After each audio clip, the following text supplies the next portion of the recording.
মিষ্টি জাতীয় জিনিস খেয়ে তারপরে যেতে হয় ঈদগাতে। মিষ্টি জাতীয় জিনিস খাচ্ছি, খেজুর আর সেমাই খেয়ে তারপর যাব ঈদের জামাত পড়তে। আল্লাহু আকবার, আল্লাহু আকবার, লা ইলাহা ইল্লাল্লাহু, আল্লাহু আকবার, আল্লাহু আকবার, ওয়ালিল্লাহিল হামদ।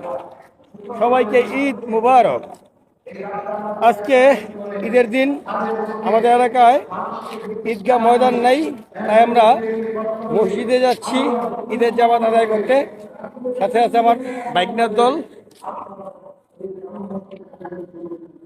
ইনশাল্লাহ জামাতের পরে বাকিটুকু কথা হবে।